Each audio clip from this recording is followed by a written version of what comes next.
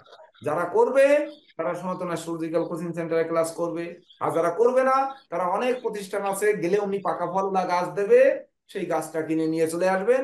যেমন কিন্তু রয়েছে 3 দিনের জ্যোতিষ শিক্ষা, 5 দিনের জ্যোতিষ শিক্ষা, বা 10টি ক্লাসের জ্যোতিষ শিক্ষা, জ্যোতিষের শর্ট কোর্স, এগুলো অনেক কিছু কিন্তু রয়েছে। ওরকম শর্ট কোর্স আমিও দিয়ে দিতে পারি।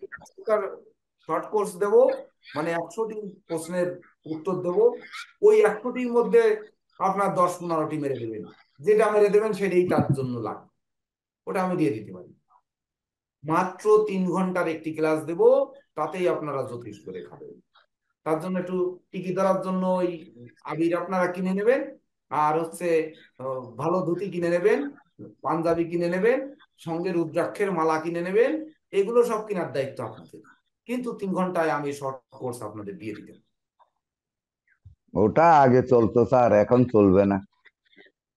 এখন যদি না চলে, তাহলে আমাদের এই অক্ষয় তৃতীয়ার দিনে আমাদের অক্ষয় বট বৃক্ষ রোপণ করার জন্য আমাদের সংকল্প থাকতে হবে যে আমরা কিভাবে একটি অক্ষয় বট বৃক্ষ রোপণ করতে পারি। তার জন্য কিন্তু এই ক্লাস যে আমরা ধাপে ধাপে কিভাবে এগোতে পারবো, সেই স্যার অনুযায়ী আপনাদেরকে ক্লাস নিয়ে এখনই আসবেন এই টিটু বাবু। উনিও কিন্তু এই সূত্র সম্বন্ধীয় ক্লাস নেবেন। আমি যতটুকু সময় পারি ততটুকু সময় দিব, যদি না দিতে পারি তখন আমি চলে যাব। তো আপনারা এইবার আয়ুরেখার সূত্র ওনার কাছ থেকে নিন, আমাদের পরবর্তী স্যারের কাছ থেকে নিয়ে নিন, যে এই রেখাগত সূত্র, আমাদের রেখায় কি কেমন আয়ুরেখা, আয়ুরেখা কত রকম হয়, আয়ুরেখা 2টো থাকলে কি হয়, আয়ুরেখা 3টে থাকলে কেমন হয়, 3টে থাকলে কেমন দেখায়। তাছাড়া ধরুন এই আয়ুরেখা সম্পর্ক থেকে, আয়ুরেখা থেকে কি কি বিচার করা হয়, ওই যে আয়ুরেখা থেকে কি কি বিচার করা হয়, এই যে বলেছি এই রকম। শুধু যখন পামেস্ট্রি দেখবেন, যে শুধু যখন হাত বিচার করবেন, তখন তার জন্ম তারিখ পাচ্ছেন না।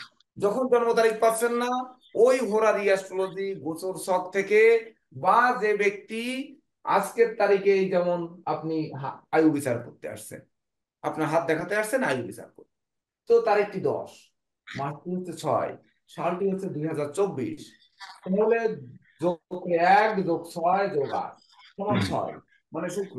এই শুক্র বার শুক্র সমান বৃহস্পতি। ওই যে শুক্র বৃহস্পতি যুক্ত হয়ে বসলো, কিন্তু রাজযোগের ফল দিল না।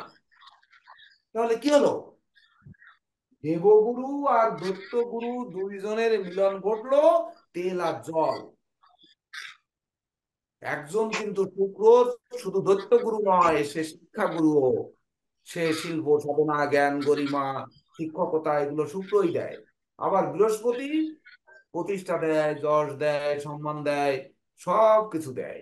এমনকি সেও কিন্তু ওই আইন পেশায় দেয়, আইনের শিক্ষকতা দেয়, আবার এই ধর্মীয় শিক্ষা দেয়, সবকিছু দেয়। বৃহস্পতি দেবতাদের গুরু, তার ভিতর সব শুভ গুণ রয়েছে। দুইজনে মিলে আবার তৈরি হলো বৃহস্পতি, কিন্তু ফলটা রাজযোগ দিল না, দিল না। আজকের এই টপিক যদি আমি ঠিক দ্বিতীয় ব্যাচের, আমি যদি ওই ওনাদের ক্লাসে যেতাম, তাহলে ওনারা বুঝতে পারতেন যে ক্লাসটা কি হচ্ছে। তার জন্য না আমি ফলিত জ্যোতিষে আলোচনা করছি না, যে আলোচনা করলে তো আপনারা বুঝবেন না। আমার দ্বিতীয় ব্যাচটাই এখন বুঝছে না, আর আপনারা আলোচনা করলে কিভাবে বুঝবেন? তখন এর গুরুত্ব, মানে আয়ু বিচার করার ক্ষেত্রে কেন আমাদের এই অ্যাস্ট্রোলজি দেখতে হবে, অ্যাস্ট্রোলজির থেকে আমাদের ওই মাদার অ্যাস্ট্রোলজি নেটাল চার্ট এটা দেখতে হবে, তার সঙ্গে দেখতে হবে আমাদের ওই হোরারি অ্যাস্ট্রোলজি গোচর ছক, সেখান থেকে দেখতে হবে দশা অন্তর্দশা, সেখান থেকে দেখতে হবে ওই পাতাকি চক্র, শিশু ঋষ্টি। এই যে জিনিসগুলো, মানে একজন ব্যক্তির একটি কুষ্টি, মানে ওই যে বললাম না, এক ভারত এক নির্বাচন, ঠিক ততনুরূপ একটি জাতকের একটি কুষ্টি। একটি করা শিখলে আমরা 100টি করা শিখবো। তার জন্য কোন কোন দিকে নজর দিতে হবে সেই নজরগুলো আমাদের জ্যোতিষের আরেকটি অঙ্গ নিউমারোলজি, তার গুরুত্ব কি, সে কি দিচ্ছে, সে কি ফলাফল দিচ্ছে, সকল দিকে নজর রেখে তারপর আয়ু বিচার করতে হবে। বুঝতে পেরেছেন? ঠিক আছে স্যার। তো আপনারা স্যারের ক্লাস করুন, আপনারা ভালো থাকুন। এখনই বিদায় নিচ্ছি না, যদিও আর কিছুক্ষণ হয়তো থাকবানে। তো স্যার স্যার অনুমতি দিলে একটা কোশ্চেন করতাম স্যার। হ্যাঁ, করেন। না স্যার এই যে ছাত্র অনেকের হাত তো বড় থাকে, তো সেই ক্ষেত্রে যাদের হাত ছোট সেই ক্ষেত্রেও কি আমরা মণিবন্ধ পর্যন্ত ওই ছোট রেখাটাই 120 বছর বিচার করব? হ্যাঁ, হ্যাঁ, হ্যাঁ, হ্যাঁ, অবশ্যই মণিবন্ধের প্রথম রেখা পর্যন্ত 120 বছর। মণিবন্ধ